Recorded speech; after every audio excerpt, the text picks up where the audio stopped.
नवी मुंबई महापालिकेचे आयुक्त तुकाराम मुंढे यांच्या विरोधात उद्या महापालिकेत अविश्वासाचा ठराव येणार आहे।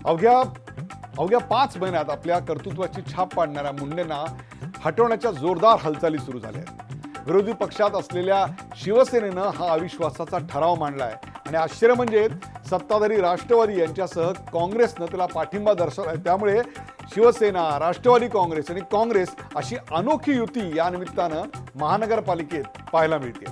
महापालिकेच्या इतिहासात पहिल्यांदाच नगरसेवकांवर व्हीप बजावण्याची वेळ या पक्षांवर आली आहे। राजकीय हार्डवेअर विसरून हे सगळे नगरसेवक मुंढेंच्या विरोधात का बरं एकवटलेत? मुंढेंनी असं केलं तरी काय? महापालिकेचं उत्पन्न वाढवण्यासाठी प्रयत्न केले, भ्रष्टाचाराला आळा घालण्याचा प्रयत्न केला, कारभारात पारदर्शकता आणण्याचा प्रयत्न केला, अनावश्यक खर्चाला कात्री लावायचा प्रयत्न केला। हे त्यांचं चुकलं का? सर्वात महत्त्वाचं म्हणजे नगरसेवकांच्या अनधिकृत बांधकामांना त्यांनी चाप लावला।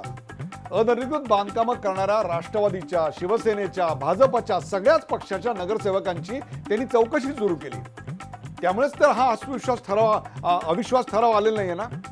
महापालिकेतला भ्रष्टाचार रोखण्यासाठी, उत्पन्न वाढवण्यासाठी त्यांनी धडक पावलं उचलायला सुरुवात केली। त्या मुंढेंबद्दल नगरसेवकांना एवढा राग आहे तरी कशा करता? पालिकेतल्या अनेक दलालांचे हितसंबंध दुखावले म्हणून हा अविश्वास ठराव आलाय का? मुंढेंच्या समर्थनार्थ नवी मुंबईतले सामान्य नागरिक आज मोर्चे काढतायत। नागरिकांचा त्यांना पाठिंबा असताना नगरसेवकांनाच त्यांच्या बदलीची घाई का झाली आहे? तुकाराम मुंढेंसारख्या कर्तव्यदक्ष अधिकाऱ्यांनी मग काम करायचं तरी कसं? राजकारण्यांचा मान ठेवायचा म्हणजे नक्की काय करायचं? त्यांना विश्वासात घ्यायचं म्हणजे काय करायचं?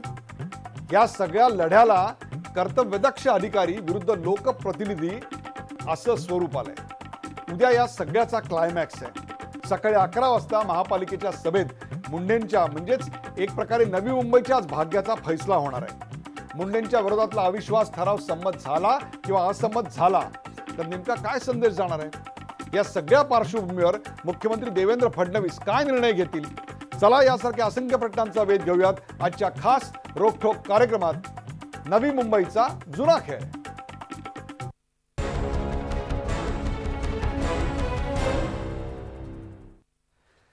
नवी मुंबईचा जुना खेळ सुरुवातीला पाहूया या विषयावरचा एक खास रिपोर्ट।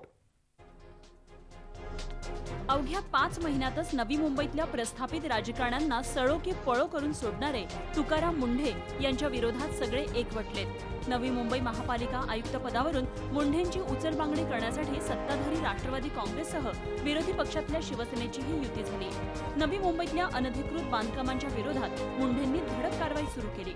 मालमत्ता विभागातला भ्रष्टाचार समोर आणला, त्यामुळे सर्वपक्षीय नगरसेवकांचे धाबे दणाणले।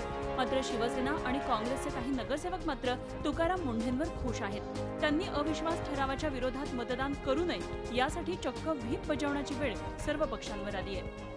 मुंढेंच्या विरोधातल्या अविश्वास ठरावाला पाठिंबा द्यायचा की नाही याबाबत शिवसेनेतच गोंधळ असल्याचं चित्र दिसतंय। एकीकडे खासदार राजन विचारे आणि उपनेते विजय नाहटा यांनी नगरसेवकांना व्हीप जारी केलाय, तर दुसरीकडे याबाबत आपलाच निर्णय अंतिम असेल असं उद्धव ठाकरेंनी स्पष्ट केलंय। मी तिथल्या लोकांना आज नाही तर उद्या बोलवतो आहे आणि ती पूर्ण भूमिका तिथल्या सगळ्यांचं म्हणणं ऐकून घेतल्यानंतर मी मांडेन। कारण त्याला दोन्ही बाजू आहेत, तर नेमकं खरं काय खोटं काय ते बघून घेऊ। व्हीप जरी काढला असला नसला तरी माझ्याकडे एखादी गोष्ट आल्यानंतर मला जे काय करायचं तो निर्णय मी घेईन। भाजपनं याबाबतीत आपली भूमिका अद्याप स्पष्ट केलेली नाही। दरम्यान सगळे राजकीय पक्ष मुंढेंविरोधात एकवटले असताना सामान्य नागरिकांचा मात्र त्यांना भरभरून पाठिंबा मिळतोय। बरेच लोक म्हणतात की ते कायद्याने काम करत नाहीत। अरे जर ते कायद्याने काम करत नसतील तर मला सांगा, ही राजकारणी मंडळी त्यांना एक दिवस देखील सोडतील का? कोणच त्यांना सोडणार नाही। ते पूर्णपणे कायद्याच्या ह्याच्यात चौकटीत राहून काम करतात। आज उन्होंने क्या नहीं किया, आज इस शहर को कानून और व्यवस्था क्या होती है वो सिखाने का प्रयास किया है। एडमिनिस्ट्रेटिव सुधार उन्होंने बहुत बड़े पैमाने पर किया है। आपका रेवेन्यू इंक्रीज किया है, आपकी फिजूल खर्ची को रोका है, आपके लोगों में विश्वास जताया है कि नहीं एडमिनिस्ट्रेशन काम कर रहा है। ये सब करने के बाद अगर आप उनका विरोध कर रहे हो तो आपको कुछ तो कारण बताना होगा कि क्यों विरोध कर रहे हो। जनतेचा वाढता पाठिंबा आणि काही नगरसेवकांचं छुपं समर्थन यामुळेच व्हीप काढण्याची वेळ 3 प्रमुख पक्षांवर आली आहे। कर्तव्यदक्ष अधिकाऱ्यांना अशा प्रकारे पदावरून हटवणं योग्य आहे का याचा विचार करण्याची वेळ आली आहे। Swati Naik, Zee media, Navi Mumbai. नवी मुंबईचा जुना खेळ सध्या नवी मुंबईमध्ये नेमकं काय चाललंय ते आपण पाहिलं आणि त्याची चर्चा करण्यासाठी आपण आमंत्रित केलेले आपल्या सोबत आहेत प्रख्यात सामाजिक कार्यकर्ते ज्येष्ठ सामाजिक कार्यकर्ते डॉक्टर विश्वंभर चौधरी. विश्वंभर चौधरी, आपल्या कार्यक्रमात स्वागत. आपल्या सोबत आहेत सामाजिक कार्यकर्ते राजू मिश्रा. राजू मिश्रा, आपलं या कार्यक्रमात स्वागत. आणि ज्येष्ठ पत्रकार जयेश सामंत हे देखील या कार्यक्रमात सहभागी होत आहेत. जो पहिला मुद्दा आपण चर्चेला घेणार होतो, आपण आपला मुद्दा टीव्हीच्या पडद्यावर पाहू शकता आणि तो मुद्दा आहे नवी मुंबई आयुक्तांवर नगरसेवकांचा एवढा राग का. नवी मुंबई आयुक्तांवर नगरसेवकांचा एवढा राग का. आपण थेट जाऊया विश्वंभर चौधरी यांच्याकडे. विश्वंभर चौधरी, तुकाराम मुंढे जिथे जातील तिथे लोकप्रिय होतात, परंतु नगरसेवकांना मात्र ते नकोसे असतात. सोलापूरमध्ये देखील हाच खेळ होता, आज नवी मुंबईमध्ये देखील हाच खेळ पाहायला मिळतोय. नेमकं काय होतंय? त्यांच्यावर नगरसेवकांचा सोलापुरातही राग होता, नवी मुंबईत देखील राग का आहे? मला असं वाटतं की नवी मुंबईचा जिथपर्यंत प्रश्न आहे तर तीन गोष्टी या तुकाराम मुंढे यांनी केलेल्या दिसतात, ज्यामुळे त्याचा एकूण त्यांच्याबद्दल एक रोष असा लोकांमध्ये दिसतो. त्यांनी पहिलं मला असं आवडलं की त्यांनी विकेंद्रीकरण केलं. म्हणजे मला वाटतं की नवी मुंबई महापालिका ही कदाचित राज्यातली पहिलीच महापालिका असेल जिथे 80% कामं ही स्थानिक म्हणजे विभागीय कार्यालयांमध्ये होतात. अन्यथा सगळं ते साठवून ठेवण्याची जी पद्धत असते हेड ऑफिसला, तर ती मला वाटतं त्यांनी निकालात काढली. ही खूप चांगली गोष्ट आहे. दुसरी गोष्ट, त्यांनी शिस्त आणण्याचा प्रयत्न केला की एका महानुभावांना प्रॉपर्टी टॅक्सचे जे बिलं होते त्यामध्ये प्रचंड घोळ केल्यावरून त्यांनी सस्पेंड केला आणि तो इशारा दिला त्यांनी की यापुढे बेशिस्त चालणार नाही, भ्रष्टाचार खपून घेतला जाणार नाही. तिसरं, पारदर्शिता त्यांनी जी कारभारामध्ये आणली, मला वाटतं त्याची फळं ही त्यांना आता मिळत आहेत. आपल्याकडे हे अगदी कॉमन आहे, याच्यात काही नवीन नाही. श्रीकर परदेशींचं उदाहरण आहे, सुनील केंद्रेकरांचं उदाहरण आहे. चांगले अधिकारी हे लोकप्रतिनिधींना डाचत असतात. त्याचं कारण लोकप्रतिनिधी हे लोकप्रतिनिधी न राहता ते कंत्राटदार प्रतिनिधी झालेले असतात आणि म्हणून कंत्राटदारांच्या प्रतिनिधींना वाईट वाटत असतं की आमच्या कंत्राटदारांचे इथं संबंध धोक्यात आले. आणि उदयजी, याचं एक उत्तम उदाहरण म्हणजे आज तुम्ही बघा तुमच्या स्टुडिओत आज एकही राजकीय पक्ष आलेला नाही. मला खात्री आहे तुम्ही त्यांना बोलवलेलं असणार, परंतु त्यांची येण्याची हिंमत नाही. विश्वंभरजी, आज त्यांना आम्ही सर्व पक्षाच्या प्रमुखांना, स्थानिक प्रमुखांना जो SMS पाठवला होता, नवी मुंबईचे आयुक्त तुकाराम मुंढे यांच्या विरोधात महानगरपालिकेत मांडलेल्या अविश्वास ठरावावर आज झी 24 तास या वृत्तवाहिनीवर रोखठोकमध्ये चर्चा करण्यात येणार आहे. या चर्चेत आपल्या पक्षाची बाजू मांडण्यासाठी आपण सहभागी व्हावं. आपल्याला कोणताही अडथळा न आणता संपूर्णपणे बाजू मांडण्याची संधी निश्चितपणे दिली जाईल.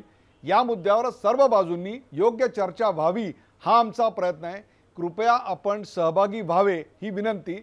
माझं नाव होतं त्याच्या खाली विश्वंभरजी, पण एकाही पक्षाचा प्रतिनिधी वारंवार विनंती करून देखील आज उपस्थित राहिलेला नाही. बोला. एक्झॅक्टली, मला हाच मुद्दा मला चर्चेत आणायचा आहे की कदाचित उद्या अविश्वास ते जिंकतील, परंतु नैतिक विश्वासाची लढाई ते आजच हरलेले आहेत असं मला वाटतं. की त्यांची नैतिक हिंमतच नाही कोणत्या पक्षाची की इथे येऊन समर्थन करावं आपण जी काही कृती करतो. लोकशाहीमध्ये आपण जे काही कृती करतो त्याचं लोकांमध्ये जाऊन त्याच्याबद्दल सांगणं आणि ती कृती कशी बरोबर आहे ते पटवून देणं हा लोकशाही मार्ग आहे. आज ते इथं आले असते भाजप, शिवसेना किंवा राष्ट्रवादीचे लोक, मला आनंद झाला असता. मला असं वाटलं असतं निदान हे भित्रे नाही आहेत. म्हणजे मला असं वाटतं की हे भ्रष्टपणे तर आता ते भित्रेपण आहेत असं मला वाटायला लागलं. तेव्हा हा जो भित्रेपणा आहे हे दाखवतो की ते नैतिक ताकद त्यांच्यात ती उभी राहण्याची नाही आणि म्हणून ते आज स्टुडिओ नाहीत. अदरवाईज सगळ्या चर्चांना लोक हजर असतात, परंतु आज आले नाही, हे खूप महत्त्वाचं आहे. मला असं वाटतं की प्रॉपर्टी टॅक्सचा जो घोळ नवी मुंबई महापालिकेत झाला तो अभूतपूर्व होता. राज्यात कुठल्याही महापालिकेत असा झाला नसेल. मुंढेंनी त्याला करेक्शन त्याच्यामध्ये करण्याचा प्रयत्न केला, त्यामुळे अनेक लोक दुखावले कारण त्यांच्या स्वतःच्या प्रॉपर्टीचे टॅक्स भरत नव्हते. म्हणजे गमतीची स्थिती आहे की तुम्ही नगरसेवक आहात, तुम्ही लोकांना सांगता टॅक्स भरा आणि तुम्ही स्वतः टॅक्स भरत नाही, अशी एक विलक्षण अवस्था तिथे होती. मला असं वाटतं की भ्रष्टाचाराचा आगर वगैरे शब्द थिटे पडावेत अशा प्रकारचा कारभार हा नवी मुंबई महापालिकेचा होता. तिथे अशाच अधिकाऱ्याची गरज होती आणि ते आल्यानंतर त्यांच्याबद्दलचा असा सगळा प्रवाद होणार हे मला वाटतं त्यांनाही अपेक्षित असणार. सोलारचा एक प्रोजेक्ट तुम्ही करता, 700 कोटी रुपये त्याच्यावरती खर्च करता आणि तुम्ही देताना 20 ती 8.5 रुपये दराने देऊ इच्छिता, जे की 3.5 रुपयांनी मिळायला पाहिजे आणि पॉवर परचेस ॲग्रीमेंट सुद्धा त्याचं केलेलं नसतं. मला असं वाटतं की या ज्या गोष्टी आहेत की ज्या खरोखर म्हणजे मान्यच नाहीत लोकशाहीमध्ये आणि लोकांचा पैसा बुडवणाऱ्या गोष्टी आहेत, त्या गेल्यानंतर कोणी अधिकारी चांगला जर असेल तर, अर्थात असे अधिकारी राज्यात खूप आहेत की जे त्यांच्यातच सामील होऊन मग ते शांत बसतील. एक तर ते स्वतःही पैसे खातील, नाही तर ते पैसे न खाता म्हणतील यांच्या वाट्याला जायला नको. पण जे अशा प्रकारचे अधिकारी असतात की जे या व्यवस्थेला अशी टक्कर घेऊ इच्छितात, मला वाटतं त्यामध्ये तुकाराम मुंढेंचं नाव हे अग्रक्रमाने आता घ्यावं अशी परिस्थिती आहे. आणि म्हणून ते त्याचाच एक जो रिपोर्ट आहे ना, तो रिपोर्ट मी आता प्रेक्षकांसमोर सादर करणार आहे की नेमक्या कोणत्या मुद्द्यांवरून सध्या नवी मुंबईमधल्या महानगरपालिकेत आयुक्तांच्या विरोधात अविश्वास ठराव आणण्यापर्यंत परिस्थिती चिघळलेली आहे. पहा हा रिपोर्ट आणि बघा तुमचं मत काय होतंय ते. नवी मुंबई महापालिकेच्या आयुक्तपदाची सूत्र स्वीकारल्यापासूनच तुकाराम मुंढे यांनी लोकोपयोगी कामांचा धडाका लावलाय, तर वाईट कामांना पायबंदही घातलाय. नियम डावलून काहीच होत नसल्यानं सर्वपक्षीय नगरसेवकांची आर्थिक रसद थांबली गेली आहे आणि त्यामुळे ते दुखावले गेले. यातूनच तुकाराम मुंढे यांच्या विरोधात पद्धतशीर लॉबिंग सुरू झालं आणि काही मुद्द्यांवरून रान उठवलं गेलं. काय आहेत ते मुद्दे पाहूया ग्राफिक्सच्या माध्यमातून. तुकाराम मुंढेंचं काय चुकलं? ऐरोलीतील 25 कोटींच्या डॉक्टर बाबासाहेब आंबेडकर स्मारकाच्या डोमला 19 कोटी 32 लाखांचं मार्बल बसवण्याचा मुद्दा. IIT, VZTI आणि सिडको यांच्या समितीनं या स्मारकाच्या डोमला मार्बलचं आच्छादन योग्य नसल्याचा अहवाल दिला, म्हणून आयुक्त मुंढे यांनी हे काम रद्द केलं. मोरबे धरण परिसरात 163 कोटींच्या सौर ऊर्जा प्रकल्पाचं प्रकरण. या प्रकल्पातून प्रति युनिट 8 रुपये 65 पैसे खरेदी दर गृहीत धरला असताना तो आता 3 ते 3.5 रुपये ठरवलाय. त्यामुळे हा प्रकल्प व्यवहार्य ठरणार नसल्यानं आयुक्तांनी तो रद्द केला. बिल्डर्सच्या मोकळ्या भूखंडावर मालमत्ता कर आकारला न गेल्यानं 681 कोटी रुपयांचा तोटा नवी मुंबई महापालिकेला झाला. तसंच बांधलेल्या काही इमारतींनाच कर आकारला गेल्यानं पालिकेचे सुमारे 300 कोटी रुपये बुडाले. या सुमारे 1000 कोटी रुपयातून शहरातली रखडलेली कामं मार्गी लागू शकणार आहेत. पाम बीच रोडवर अपघातग्रस्तांच्या मदतीसाठी 2 अत्याधुनिक रुग्णवाहिका ठेवण्याचा प्रस्ताव मुंढेंनी रद्द केला, कारण तिथे जवळच 5 सुसज्ज रुग्णालय असताना दरवर्षी रुग्णवाहिकांवर 2.5 कोटींचा खर्च हवा कशाला. शेकडो कोटी खर्चून ऐरोली, नेरूळ आणि बेलापूर इथे बांधलेली रुग्णालयं 3 वर्ष तशीच होती. ती कार्यरत करण्याचं काम आयुक्तांनी सुरू केलं. नवी मुंबईत 20% पाण्याची चोरी आणि गळती होते, ती रोखण्यासाठी AMR जलमापक बसवली आहेत. मात्र मूठभर नागरिक सुद्धा ही जलमापकं न बसवता कमी पैशात जादा पाणी उपसा करतायत. आतापर्यंत पालिकेची सर्व कामं अंदाजपत्रकीय दरापेक्षा सरासरी 20 ते 25% जादा दरानं दिली जात असत.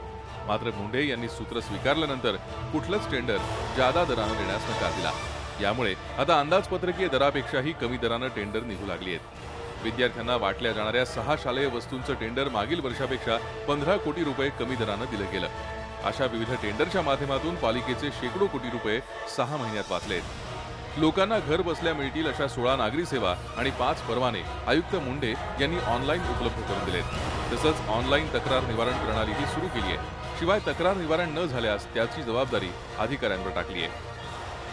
आयुक्त तुकाराम मुंढे हे जनतेचे प्रश्न समजून घेण्यासाठी दर शनिवारी सकाळी नियोजित विभागात जाऊन वॉक विथ कमिशनर ही संकल्पना राबवत आहेत. आतापर्यंत 16 ठिकाणी झालेल्या या उपक्रमातून लोकांनी 1156 निवेदनं दिली.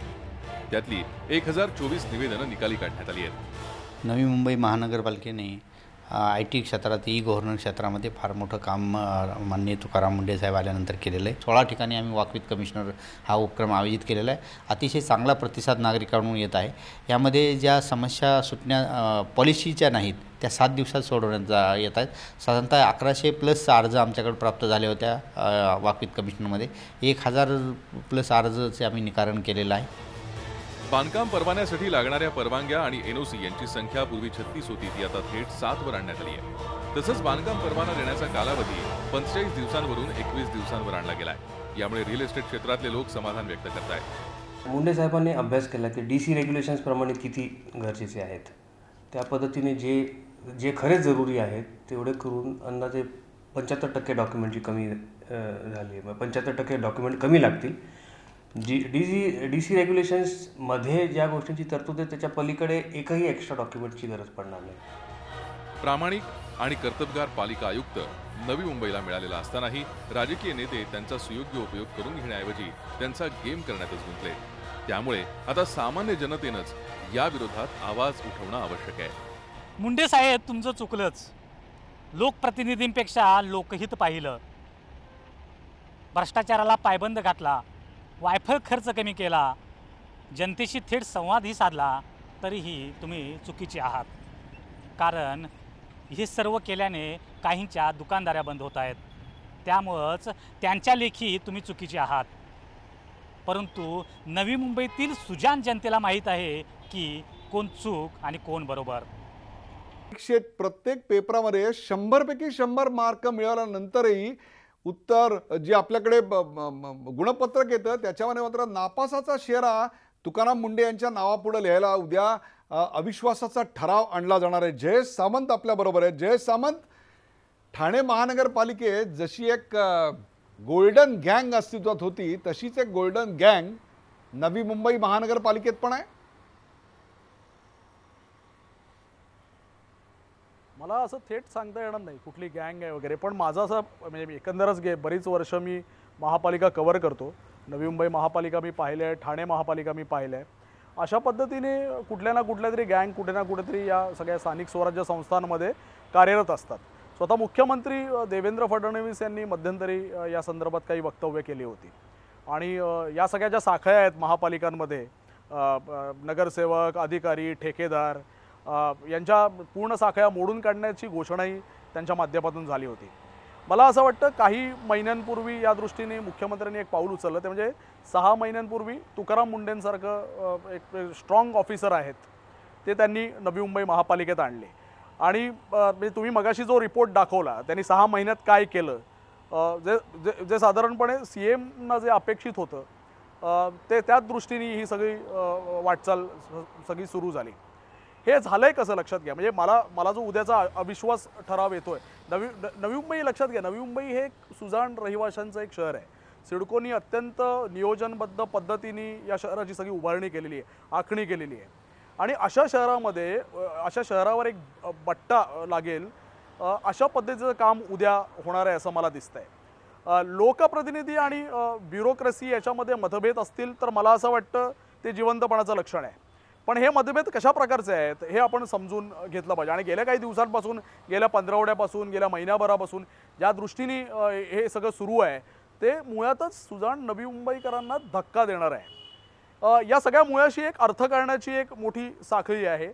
आणि मला मुळात असं जाणवतं नवी मुंबईत 2 प्रमुख विरोधी पक्ष आहेत, एक राष्ट्रवादी काँग्रेस आणि एक शिवसेना. गणेश नाईक राष्ट्रवादी काँग्रेसचे नेते आहेत. त्यांचा कारभार अत्यंत भ्रष्ट आहे असा आरोप करत अनेक वर्ष शिवसेनेचे नेते इथे लढताना दिसले. विधानसभा निवडणूक असो, लोकसभा निवडणूक असो, महापालिका निवडणूक असो, महापालिकेत केवळ आणि केवळ भ्रष्टाचार चालतो असं ही मंडळी सातत्याने म्हणताना दिसली. आणि आज अचानक असं दिसतंय गेल्या एक 10-15 की ही शिवसेनेचे जसं काही नगरसेवक आहेत, नेते आहेत, ते राष्ट्रवादी काँग्रेस सोबत येऊन बसलेले आहेत. आणि आयुक्तांच्या विरोधात जो अविश्वास ठराव येतोय त्याला राष्ट्रवादी काँग्रेस पाठिंबा देत आहे, काँग्रेस पाठिंबा देत आहे. आणि हे सगळे 3ही पक्ष एका मुद्द्यावर एकत्र येत आहेत. अशा अविश्वासाचा ठराव मांडतायत कुठल्या मुद्द्यावर? म्हणजे आयुक्तांनी अनियमित कारभार केला, भ्रष्ट कारभार केला, काही मोठ्या प्रमाणात गैरव्यवहार होत आहेत, लोकांवर प्रचंड अन्याय होतोय, असं काही मुद्दे आहेत का? तर जो ठराव आहे जो मांडला गेला आहे तर त्यात तुम्ही पाहाल की लोकप्रतिनिधींना योग्य वागणूक दिली जात नाही, लोकप्रतिनिधींशी चुकीच्या पद्धतीने वागलं जातं आहे, असे काही कारणं पुढे करत हा अविश्वासाचा ठराव मांडण्यात आला. आणि या ठरावाचं जस्टिफिकेशन देण्यासाठी ही मंडळी पुढे येत नाही आहेत असं काही दिवसांपासून दिसतंय. आयुक्तपदी आरूढ झाल्यानंतर तुमच्या एक रिपोर्ट, या सगळ्या रिपोर्टमध्ये एक गोष्ट मिस केलं आणि तो मी इथे मांडू इच्छितो. मुंडेंनी गेल्या काही NCPचे 3 जे नगरसेवक होते बेकायदा बांधकामाप्रकरणी त्यांचं नगरसेवकपद त्यांनी रद्द ठरवलं. त्यानंतर 14 आणखी असे नगरसेवक आहेत त्यांनी बेकायदा बांधकामं केलेली आहेत, ते त्यांच्या रडारवर आहेत. आणि या 14 नगरसेवकांमध्ये स्थायी समितीचे एक मोठे पदाधिकाऱ्यांचा समावेश आहे. हे म्हणजे राष्ट्रवादी काँग्रेसशी म्हणजे अगदी त्यांच्याशी लढत काँग्रेसच्या एका नगरसेविकाला गळ्याला लावत महापालिकेच्या आर्थिक तिजोऱ्या कशाबशा आपण मिळवल्या आणि आता मुंडे आपल्याच पदाधिकाऱ्यावर कारवाई करून ह्या आर्थिक तिजोऱ्या आपल्या हातातून निसटतात की काय अशी भीती कुठेतरी शिवसेनेच्या नेत्यांच्या मनात निर्माण झाली. आणि ही सगळी सूत्र जो वेगाने हल्ली आणि हे विरोधी पक्ष एकमेकांचे कट्टर हाडवैरी, एकमेकांना पाण्यात पाहतात, एकमेकांकडे कधी बघतही नाहीत, एका व्यासपीठावर कधी येत नाहीत, ही सगळी मंडळी आज एकत्र आल्यात आणि केवळ मुंडे हटाव या मोहिमेसाठी जोरकसपणे पुढे येत आहेत. मला असं सगळं जाणवतं आणि त्या निमित्ताने जे काही सुरू झालंय, इथले शिक्षण सम्राट, इथे काही बिल्डर आणि या सगळ्यांची एक विचित्र अभद्र युती तयार झालेली गेल्या काही महिन्यांपासून दिसते. मला असं वाटतं नवी मुंबईच्या राजकारणात हे कधीही घडलेलं नाही. अत्यंत म्हणजे आपण असं म्हणतो नवी मुंबईवर एक सत्ता केंद्र होतं तरीही कधी घडलेलं नव्हतं. अशा पद्धतीने एक अभद्र युती या सगळ्या निमित्ताने झालेली दिसते आणि या सगळ्याचा मूळ गाभा आहे अर्थकारणाला बसलेल्या धक्क्यामुळे हे सगळं पुढे येते. त्यामुळे प्रकल्पग्रस्तांचे मुद्दे, LIGच्या बेकायदा बांधकामाचे मुद्दे, फेरीवाल्यांवर होणाऱ्या कारवाई, आम्ही लोकांसाठी रस्त्यावर उतरतोय वगैरे वगैरे, ही शुद्ध बकवास आहे. जर तसं असतं तर ही सगळे नेते एकत्र आले असते आणि मुख्यमंत्र्यांकडे शिष्टमंडळ घेऊन गेले असते आणि हा मुद्दा मांडला असता. तुम्हाला एक आवाज आहे ना, ही सत्ता आहे कोणाची आहे? सत्ता BJPची आहे. शिवसेना सत्तेत सहभागी आहे. त्यांनी एकत्र यावं, पदाधिकारी घेऊन मुख्यमंत्र्यांची भेट घ्यावी, त्यांच्याकडे सगळ्या नागरी प्रश्नांचे निवेदन द्यावेत आणि मुद्दा मांडावा. हे असले उद्योग करायची गरज काय होती? अगदी बरोबर आहे. परंतु राजू मिश्रा, प्रश्न असा आहे की स्थानिक जनता, नवी मुंबईची स्थानिक जनता कोणाबरोबर आहे? नगरसेवक तुकाराम मुंडे यांच्या विरोधात काय ते तर आपण आता सविस्तरपणे विश्वंभरनी सांगितलं, आमच्या रिपोर्टमध्ये आलं आणि जयेश सामंतांनी पण सांगितलं. परंतु स्थानिक जनता कोणाबरोबर आहे असं वाटतं आपल्याला आणि काय? उदय जी, सबसे पहले तो मैं आपको इस बात के लिए धन्यवाद देता हूं कि आपने विशंभर जी जैसे जानकार आदमी के साथ मुझे बैठने का मौका दिया. इसके लिए सबसे पहले आपका धन्यवाद. दूसरी बात, जो आपने स्थानीय जनता की बात कही, तो मैं आपको बता दूं कि स्थानीय जनता चाहती क्या है. वो तो यही चाहती है कि शहर नियम और कानून से चले, ईमानदारी से चले, डेवलपमेंट के नाम पर जो करप्शन होते हैं बड़े पैमाने पर उसको रोका जाए, पालिका का रेवेन्यू बढ़े, उसके ऊपर जो कर का भार हो वो कम हो. ये सब चीज़ें तो स्थानीय जनता चाहती है और उसका काम जो है स्थानीय जनता के जो लोकल के काम होते हैं, प्रतिदिन के जो काम होते हैं वो आसानी से हो, यही तो स्थानीय जनता चाहती है. और ये मुंडे बहुत ही अच्छे तरीके से कर पाने में सफल हो रहे हैं. हालांकि अभी उनको सिर्फ 5-6 महीने ही हुए हैं, लेकिन इस बीच में उन्होंने जिस तरीके से काम को अंजाम देने का प्रयास किया है, मैं आपको छोटी छोटी चीज़ें बताना चाहूँगा कि जैसे उन्होंने सबसे पहला जो सुधार किया वो एडमिनिस्ट्रेशन का सुधार किया. एडमिनिस्ट्रेशन के मामले में उन्होंने इतनी बड़ी परिवर्तन की कि आज अगर आप देखोगे तो सारे लोग 9:30 बजे से लेकर 9:45 बजे के बीच में ऑफिस में हाजिर रहते हैं, चाहे वो वार्ड ऑफिस हो या मुख्यालय हो. हर जगह लोग 9:30 से 9:45 के बीच में ऑफिस में आ जाते हैं. दूसरी चीज़ कि जब आप काम के लिए जाते हो तो पहले जो भगाने की प्रक्रिया थी या दौड़ाने की प्रक्रिया थी वो समाप्त हो चुकी है. लोगों से ईजी मिल रहे हैं, लोगों का काम कर रहे हैं. ट्रांसपेरेंसी जो जिसको बोलते हैं वो बहुत ही बड़े पैमाने पर मुंडे साहब ने लाने की कोशिश की है. राजू मिश्रा, राजू मिश्रा, हे सगळं स्थानिक जनतेला पसंत नाहीये का? नगरसेवकांना पसंत नाही हे तर दिसतं. स्थानिक जनता आज कोणाच्या बाजूनी आहे? कारण एक लढाई दिसते आहे, लोकनियुक्त प्रतिनिधी विरुद्ध IAS अधिकारी. जनता कोणाबरोबर आहे या लढाईत? आयुक्तांबरोबर की नगरसेवकांबरोबर? नहीं, 100% अगर अपना आप सर्वे करा लेंगे इंटरनल जा करके तो निश्चित तौर पे आपको 90% लोग मुंडे साहब के समर्थन में दिखाई देंगे. लेकिन होता क्या है कि जो स्थानीय जनता है वो रोड पे नहीं आ सकती है, नेताओं के लोग रोड पे आ सकते हैं. दूसरी चीज़ कि ये जो लोग कानून तोड़ने वाले लोग हैं उनका जब जीविका बंद होने लगता है या उनके ऊपर कानून की सख्ती आने लगती है तो वो रोड पर आकर के उधम कुल में जाते हैं. इस कारण से उनका विरोध दिखता है लेकिन जनता का समर्थन दिख नहीं पाता. हम आपको बता रहे हैं कि अगर आप इंटरनल आप सर्वे करा लो उदय साहब, आपको मालूम चलेगा कि नवी मुंबई की 90% जनता उनको चाहती है. और हम अभी भी ये मानते हैं कि न्यू बॉम्बे में लोग कानून पसंद लोग हैं, कानून का पालन चाहते हैं, इसलिए 90% जनता मुंडे साहब का समर्थन कर रही है. 90% जनता ही आयुक्तांबरोबर आहे. परंतु तरी देखील ही जी एक अभद्र युती एखाद्या प्रशासकीय अधिकाऱ्याला दूर करण्याकरता आपल्या नवी मुंबईत दिसते, ही काही नवीन गोष्ट नाही. ही गोष्ट अनेक महानगरपालिकांमधून यापूर्वी आपल्याला दिसून आली, अनेक ZP मध्ये दिसून आली. नेमका या अविश्वासाच्या ठरावावरून आणि अशा संघर्षातून काय संदेश जातोय? एका ब्रेकनंतर चर्चा करूया. कुठे जाऊ नका, पाहत राहा G24 आपण पाहताय नवी मुंबईचा जुना खेळ. नवी मुंबईचा जुना खेळ आपण पाहतोय. उद्या सकाळी 11 वाजता नवी मुंबई महानगरपालिकेमध्ये आयुक्त तुकाराम मुंडे यांच्या विरोधात शिवसेनेनं दाखल केलेला आणि काँग्रेस आणि NCPनी सपोर्ट केलेला असा अविश्वासाचा ठराव चर्चेला येणार आहे आणि त्याची चर्चा करण्यासाठी आज आपण आमंत्रित केलं. आपल्यासोबत आहे जयेश सावंत, राजू मिश्रा आणि डॉक्टर विश्वंभर चौधरी. जो दुसरा मुद्दा आपण आता चर्चेला घेणार आहोत तो मुद्दा आपण आपल्या टीव्हीच्या पडद्यावर पाहू शकता आणि तो दुसरा मुद्दा आहे आयुक्तांवरच्या अविश्वास ठरावाचा नेमका संदेश काय. आयुक्तांवरच्या अविश्वास ठरावाचा नेमका संदेश काय. विश्वंभर चौधरी, हे महाराष्ट्रात पहिल्यांदा घडत नाही हे तुम्ही मगाशीच सांगितलं, परंतु अविश्वासाचा ठराव आणल्यानंतर अधिकाऱ्यांच्या बदल्या आपल्याकडे केल्या गेल्याची अनेक उदाहरणं आहेत. रत्नागिरी जिल्ह्यात अलीकडच्या काळात तसंच उदाहरण झाल्याचं आपण सगळ्यांनी पाहिलेलं आहे. उद्या जर नवी मुंबई महानगरपालिकेत असा ठराव पारित करण्यात आला तर नेमका काय संदेश जाईल असं आपल्याला वाटतंय. उदयजी, मी ब्रेकमध्ये सुकृत मुंडे पखवाज वाजवत होते आणि मला असं वाटलं की आता नवी मुंबईत सुद्धा दुसरे मुंडे हे पखवाज वाजवत आहेत. फक्त त्या पखवाजाची मुंडेच्या म्हणजे तुकाराम मुंडेंचे जो पखवाज वाजतोय त्याची कातडी मात्र गेंड्याच्या कातडीचे ते पखवाज आहेत. एका बाजूनी कंत्राटदार आणि दुसऱ्या बाजूनी भ्रष्ट अधिकारी असे ते पखवाज वाजवत आहेत आणि त्या पखवाजांचे जे मालक आहेत त्यांना दुःख होतं. त्यांना असं वाटतं की पखवाज फुटतो की काय म्हणून, परंतु जनता मात्र हे म्युझिक अत्यंत एन्जॉय करते. जनतेला आवडतं अशा प्रकारचं की कोणी यांचं वाजवत असेल पखवाज तर जनतेला फार आवडतं. मला असं वाटतं की तसं ते संगीत चाललेलं आहे. उद्याचा जर अविश्वास ठराव पास झाला तर पखवाजाच्या मालकांचा एक प्रकारे विजय होईल गेंड्याच्या कातडीचा, की असं ते म्हणू शकतील की आम्ही हे म्हणू शकतात लोकशाहीमध्ये ते म्हणतील की आम्ही लोकप्रतिनिधी होतो म्हणून आम्ही सर्वोच्च आहोत. परंतु मला खात्रीचे 200% खात्री आहे, सुनील केंद्रेकरांच्या वेळेला पण याचिका झाली होती, श्रीकर परदेशींच्या वेळेला सुद्धा आम्ही लोकांनी सगळ्यांनी मिळून पुण्यातल्या लोकांनी याचिका केली होती. मला असं वाटत नाही की अविश्वास ठरावानंतर हे संपेल. हे नक्की उच्च न्यायालयात प्रकरण जाईल. जरी अविश्वास ठराव पास झाला तरी उच्च न्यायालय बसलेलं आहे. उच्च न्यायालय कारण मीमांसा विचारेल आणि जे आज अविश्वास ठराव उद्या आणणार आहेत त्यांचे दात घशात गेल्याशिवाय जाणार नाही. त्यातून कारण कोर्टामध्ये गेलं, न्यायालयामध्ये गेलं की सबूत पुरावे द्यावे लागतात की काय नेमकं कारण होतं. आता हे बिहेवियर चांगलं नाही त्यांचं अधिकाऱ्यांचं लोकप्रतिनिधी, याला कुठला पुरावा नसतो काही. म्हणजे आता मला असं वाटतं की हे सगळं कागदोपत्री पुरावा काय ह्याचा की बिहेवियर कसं आहे किंवा काय नसेल ते तर मी त्या बाजूनी म्हणणार की मग ती बाजू पण तुकाराम मुंडे यांनी सांभाळली पाहिजे.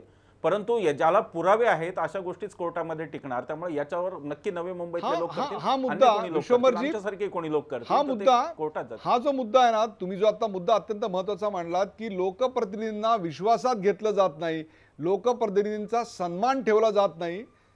जयेश सावंत, म्हणजे नेमकं काय करणं अपेक्षित आहे IAS अधिकाऱ्यांनी.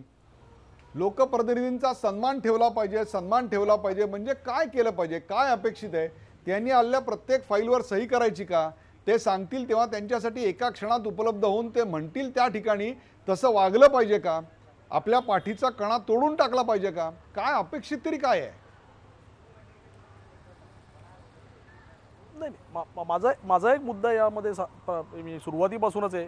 हा जो गेल्या 6-5 महिन्यांपासूनचा जो घटनाक्रम मी जेव्हा पाहिला, मला एक असं सातत्याने वाटत होतं की मुंडे अधिक संवादी असायला हवे होते. संवादी ते राहिले, ते लोकांसोबत संवादी राहिले 100%.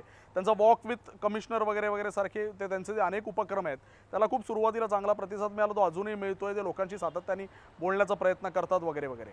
पण लोकप्रतिनिधींशी त्यांचा संवाद सुरुवातीपासूनच थोडासा आधीपासूनच खटके उडणारा राहिला असं मला सातत्याने वाटतं. अशा मुळात मुद्दा असा आहे की जयेश जरा हा मुद्दा समजून घेऊया. आपण जे म्हणताय की जयेश लोकांशी संवाद होता आणि लोकप्रतिनिधींशी तेवढा संवाद नव्हता किंवा संघर्षाची भूमिका होती, त्याची कारणं काय होती. लोकांशी ज्या माणसाचा संवाद होऊ शकतो त्याचा लोकांचे प्रतिनिधी असलेल्यांशी का संवाद होऊ शकत नाही. शेवटी लोकांचे प्रतिनिधी हे लोकांच्या इच्छा आकांक्षाच व्यक्त करायला आलेले असतात ना. असं काय होतं त्यांच्या इच्छा आकांक्षात लोकप्रतिनिधींच्या जे मुंडे यांना पूर्ण करता आलं नाही. अगदी 100%. म्हणजे तुम्ही जो मगाशी रिपोर्ट दाखवलात तो त्याच यादीचा तो सगळा संदर्भ आहे. लक्षात घ्या, नवी मुंबई महापालिकेत अनेक गोष्टी बेकायदा झाल्याच्या तक्रारी होत्या, त्या सातत्याने होत्या. त्या संदर्भात जी मुंडेंनी जी चौकशी सुरू केली त्याच्यामुळे अनेक जण अस्वस्थ झाले. लक्षात घ्या, हे अस्वस्थ पण केवळ लोकप्रतिनिधींमध्ये आहे हा तुम्ही गैरसमज करून घेऊ नका. तो अर्धा समज आहे तुमचा. हे अस्वस्थ पण इथल्या कंत्राटदारांमध्ये आहे, इथल्या बिल्डरांमध्ये आहे, इथल्या काही शिक्षण सम्राटांमध्ये आहे, इथल्या प्रसार माध्यमांच्या काही प्रतिनिधींमध्ये आहे. असं ते एकत्रित अस्वस्थपण आहे. लक्षात घ्या. आणि याविषयी जो बोलेल तो आपला शत्रू असं एकंदर झालेलं आहे. म्हणजे हे फक्त मुंडे यांचे शत्रू नाही आहेत. जे मुंडेंचे जे काही मुद्दे त्यांनी मांडले गेले त्या संदर्भात जो बोलेल तो आपला शत्रू, अशी अवस्था आहे. म्हणजे आता इथे बोलणारे जे पॅनलमधले 4 जण असतील आणि 4 जण या संदर्भात जर मुंडेंच्या समर्थनार्थ नाही पण जे काही मुद्द्यांवर बोलले तर त्यांनाही ते शत्रू म्हणून मानून घ्यायला लगेच 2 मिनिटात तयार होतील. हे अस्वस्थ पण केवळ लोकप्रतिनिधींना, या साखळी प्रचंड मोठी असते. या सगळ्या साखळीमध्ये हे एक मोठंपणे अस्वस्थपण भरलेलं आहे. मला पुढचा मुद्दा इथे मांडायचा आहे. लोकांची जबाबदारी. आपण सातत्याने म्हणतो नागरिक रस्त्या. नवी मुंबईचा एक महत्त्वाचा प्रॉब्लेम असा आहे की नवी मुंबई हे शहर उपनगरांमध्ये वसलं गेलं आहे. लक्षात घ्या, ठाण्याला एक गाव पण आहे, डोंबिवलीला एक गाव पण आहे, कल्याणला एक गाव पण आहे. नवी मुंबईत ते नाही आहे. नवी मुंबई वाशी, ऐरोली, घणसोली, नेरूळ अशा वेगवेगळ्या उपनगरांमध्ये ते वसलं गेलं आहे. त्यामुळे नवी मुंबई संघटित होताना नेहमी नवी मुंबईत अडचणी उभ्या राहिलेल्या आहेत. त्यामुळे मुंडे यांच्या समर्थनार्थ लोकांची गर्दी रस्त्यांवर दिसत नसली तरी लोक अस्वस्थ नाही आहेत या मुद्द्यावरून, असा याचा अर्थ काढता येत नाही. मी आज दिवसभर बघतोय अनेक ठिकाणी ज्या वाशीला वगैरे रेल्वे स्टेशन परिसरात वगैरे जे काही मुंडेंच्या समर्थनार्थ काही जण एकवटली, त्यांचा आकडा कसा कमी आहे हे दाखवण्याचा प्रयत्न सातत्याने होत होता. लक्षात घ्या, या गर्दीवर, या आकड्यांवर जाऊ नका, त्याची कारणं अनेक असू शकतात. पण मुद्दा असा आहे, प्रत्येक जो सुजाण नवी मुंबईकर आहे तो या निमित्ताने जे काही घडतंय यामुळे अस्वस्थ आहे. लक्षात घ्या, मुंडेंच्या एकंदर कार्यपद्धतीविषयी तुमच्या मनात मतभेद असू शकतात, पण त्यांना हटवण्याची जी प्रक्रिया तुम्ही राबवता आहात, ज्या पद्धतीने राबवता आहात आणि ज्या एकत्रित ही सगळी मंडळी येत आहेत. तुम्हाला एक साधं उदाहरण देतो. म्हणजे मला फक्त 30 सेकंद द्या. साधं उदाहरण द्या. नवी मुंबईत एक राज्यातला एक मोठा शिक्षण सम्राटचा नवी मुंबईत एक मोठं संकुल आहे. त्यातल्या 2 इमारतींना त्यांनी त्या संकुलामध्ये उभ्या राहणाऱ्या 2 इमारतींना मुंडे यांनी परवानगी नाकारलेली आहे.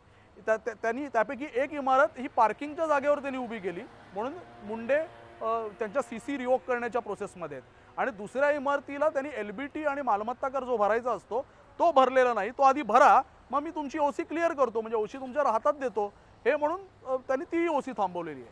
त्याच्यामुळे शिक्षण सम्राट, बिल्डर ही सगळी मंडळी ही अस्वस्थ झालेली आहेत आणि ती एका पंखाखाली एकवटत आहेत. मला असं आवडेल उद्या, एक लक्षात घ्या, उद्या तो अविश्वासाचा ठराव मंजूर होणारच असंच चित्र दिसतंय, कारण हे सगळी मंडळी एकवटलेली आहे आणि जो अविश्वासाच्या या प्रक्रियेच्या विरोधात आहे तो एकंदर आपल्या विरोधात आहे असा अनेकांनी समज करून घेतलेला आहे. मला असं वाटेल उद्या या मुद्द्यांवर चर्चा झाली पाहिजेत, जे मुंडेंच्या कारागिर्दीत त्यांनी जे अनेक अनियमितता बाहेर काढली त्यावर पण एखादा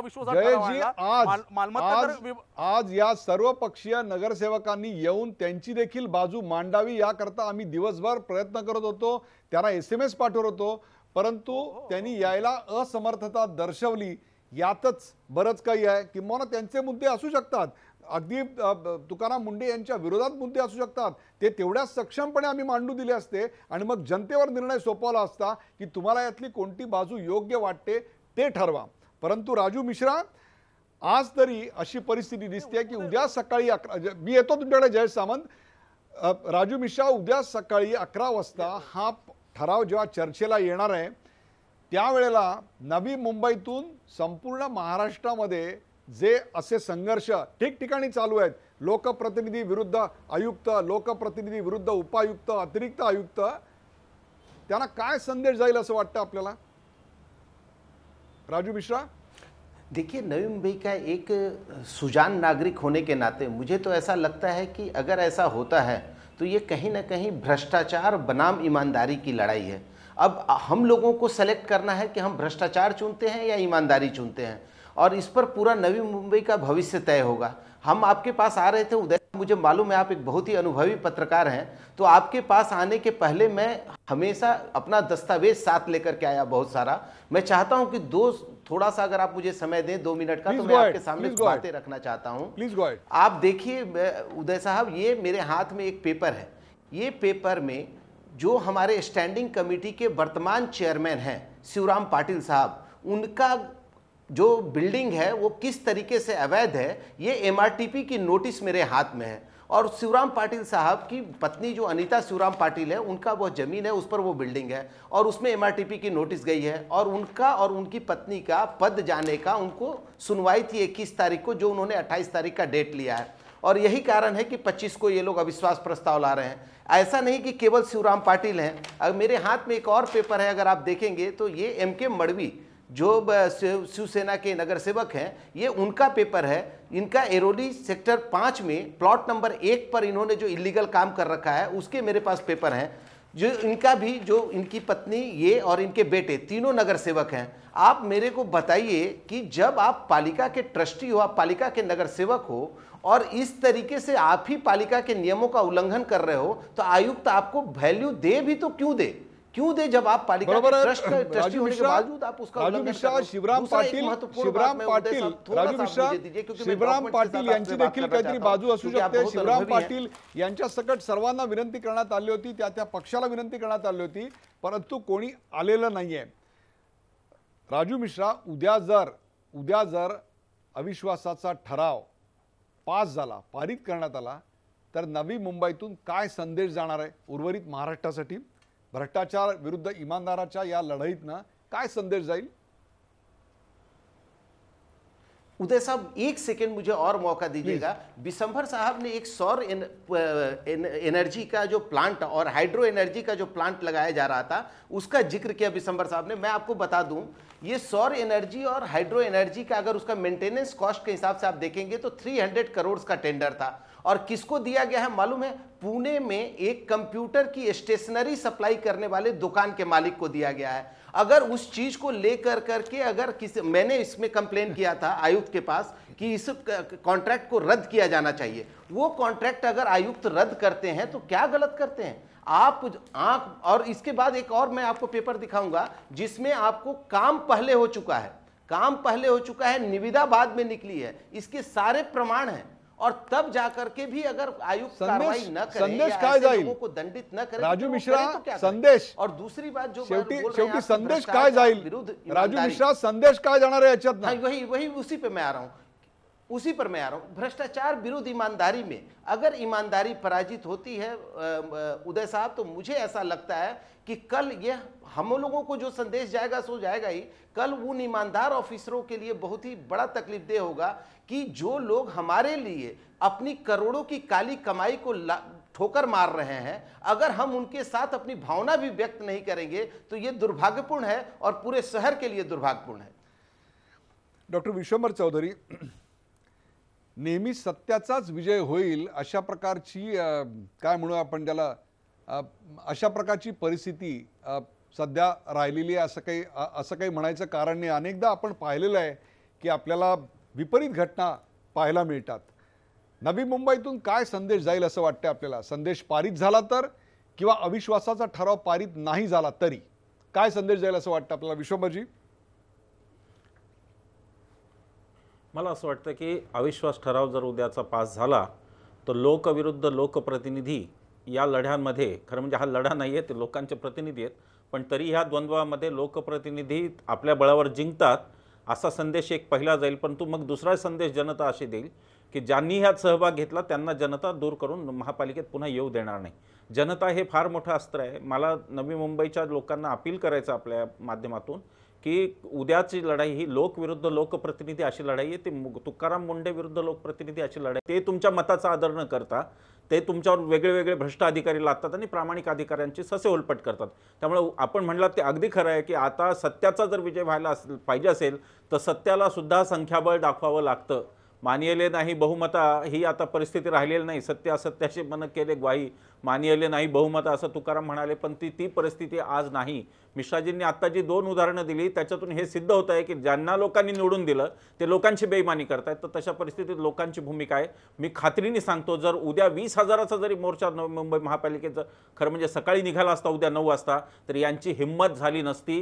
कारण हे जेवढे मताला घाबरतात तेवढे हे भूतालाही घाबरत नाहीत। लोकशाहीमध्ये हे मताला घाबरत असतात आणि त्या परसेप्शनवर यांचं चालत असतं। लोकांनी जर यांना दणका दिला, लोकांनी नवी मुंबईच्या ठरवलं पाहिजे की तुकाराम मुंढेंचा जर अविश्वास ठराव प्रस्ताव पास झाला तर त्याची शिक्षा म्हणून जे त्या अविश्वासाच्या विरोधात होते त्यांना आम्ही पाडू, त्याच्यासाठी मोर्चे निघाले पाहिजे, महापालिकात मोहिमा राबवल्या गेल्या पाहिजे। आता ही लढाई लोक विरुद्ध लोकप्रतिनिधी अशी आहे। उदयजी, मी एकच गोष्ट सांगतो, संसद सार्वभौम आहे असं म्हणतात आणि ती असते सुद्धा सार्वभौम, आणि तसंच महापालिकेचं सभागृह आहे, ते लोकप्रतिनिधी हे पण सार्वभौम आहेत, हे मान्य आहे. परंतु मी पुन्हा माझा मुद्दा नेहमीचा मांडतो की त्यांना सार्वभौमत्व दिलेलं कोणी आहे तर भारतीय राज्यघटनेने दिलं आहे, आणि भारतीय राज्यघटना कोणी तर we the people of India, नवी मुंबईतल्या लोकांनी ती राज्यघटना केलेली आहे. म्हणजे त्यामुळे नवी मुंबईतले असो किंवा अन्य कुठले लोक असो, त्यांचं हे काम आहे की राज्यघटनेचं रक्षण झालं पाहिजे. त्याचं कारण असं की लोकप्रतिनिधी आणि अधिकारी यांच्यातला जो विसंवाद आहे त्याचं मूळ कारण असं आहे की अधिकाऱ्यांना शेवटी नियमावर बोट ठेवून कायद्याचं एक पुस्तक असतं. उद्या जे तुम्ही साधा विचार करा की खरोखर किती डॉक्युमेंट असे असतात हो ज्याच्यावर महापौर सही करतात, आणि किती डॉक्युमेंट महापालिकेचे असे असतात ज्याच्यावर आयुक्त सही करतात. तर आयुक्त म्हणजे सही करणारा या देशात मरतो शेवटी कोर्टामध्ये वगैरे. त्यामुळे अधिकाऱ्यांनी सांभाळून राहिलं पाहिजे. अधिकाऱ्यांना हा संदेश आहे की होऊ द्या, बदल्या होऊ द्या, काय व्हायचं ते उद्या अविश्वास आणतील, बदल्या करतील. मुंडेंसारख्या सगळ्या अधिकाऱ्यांना हा संदेश त्यातून जाणार आहे की तुम्ही तुमचं कायद्याचं पुस्तक, तुम्ही तुमची घटनेची चौकट सोडू नका. हे किती हॅरेसमेंट अहो अरुण भाटियांच्या किती बदल्या झाल्या, 23 बदल्या झाल्या अरुण भाटियांच्या. तर हे छळणारच आहेत. IAS होताना नवीन मुलांनी जे आता MPSCचे वगैरे अभ्यास करतात त्यांनी तुकाराम मुंडे यांचं उदाहरण, केंद्रेकर यांचं उदाहरण, श्रीकर परदेशी यांचं उदाहरण डोळ्यासमोर ठेवून पाहिलं पाहिजे की असा छळ होणार हे अपेक्षित धरून आपण नोकरी केली पाहिजे. आणि त्या नोकरीत फक्त आणि फक्त आपण लोकांशी कमिटेड आहोत. लक्षात घ्या, लोक पगार देतात, हे लोकप्रतिनिधी पगार देत नाहीत त्यांना. लोकांचा जोपर्यंत पगार आहे घाबरायची गरज नाही. मला वाटतं की Jayesh Samant, quick comment. Yes Jayesh Samant. नाही, माझा मुद्दा लक्षात घ्या. उद्या काय होणार हे माझ्यासाठी महत्त्वाचं नाही राहिलं. आता उद्या तुकाराम मुंडे यांच्या विरोधात जो अविश्वास ठराव मांडण्यात आलेला आहे तो या ही जी काही सगळी युती एकवटलेली आहे ती बहुमताने किंबहुना आवाजी मतदानाने मंजूर करेल. माझ्यासाठी पुढचा मुद्दा महत्त्वाचा आहे. ह्या संदर्भातला अविश्वास ठराव मंजूर झाल्याचा प्रस्ताव जो मुख्यमंत्र्यांकडे जाईल, जे मुख्यमंत्री शालीन, चारित्र्य संपन्न, एकंदर आपण नियमाला धरून चालणारे आपण असं म्हणतो, जो तेव्हा त्यांच्यासमोर जेव्हा हा मंजूर प्रस्ताव जाईल ते त्यावर काय निर्णय घेतात हे माझ्यासाठी खूप महत्त्वाचं आहे.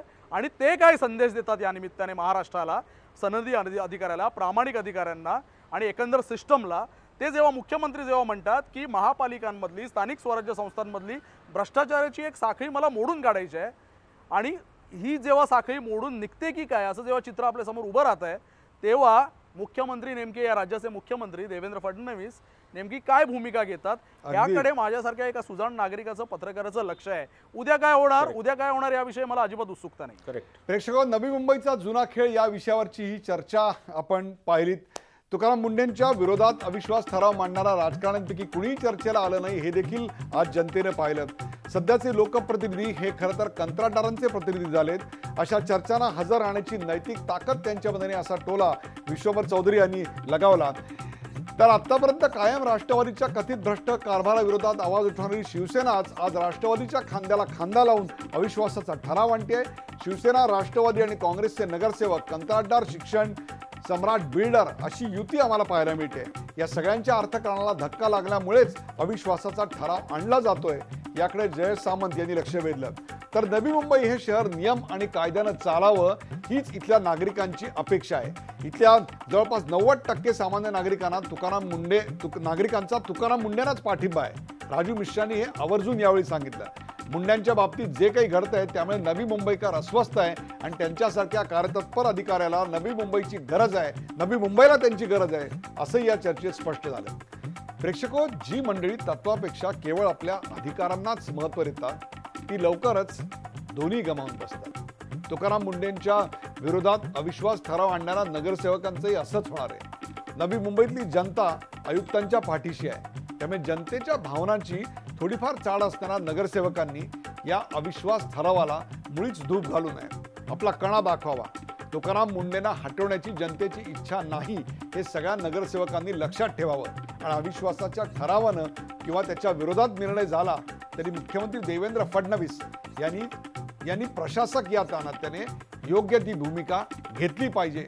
खरं तर लोकप्रतिनिधी आणि प्रशासन ही दोन्ही एकाच रथाची चाकं आहेत, ती एकत्रपणे चालायला हवी. त्यांच्यातला संघर्ष हा महानगरपालिकेच्या मुळावर येतो. आज खरं तर नगरपालिकेतल्या नगरसेवकांची बाजू मांडायला त्यांनी इथे यायला पाहिजे होतं. मुंड्यांचं समर्थन करणाऱ्यांच्या समोर आपले मुद्दे मांडायला पाहिजे होते. परंतु ते झालं नाही. दुर्दैवाने तो संवाद झाला असता तर काहीतरी त्यातून समन्वयाची भूमिका आपल्याला समोर आली असती, एक सद्भावना निर्माण झाली असती. असो, उद्या सकाळी 11 वाजता मात्र या सगळ्याचा फैसला होणार आहे. या चर्चेत सहभागी झाल्याबद्दल सर्व मान्यवरांचे आभार. ताज्या बातम्यांसाठी पाहत राहा झी 24 तास. रहा एक पाऊल पुढे. झी 24 तास रहा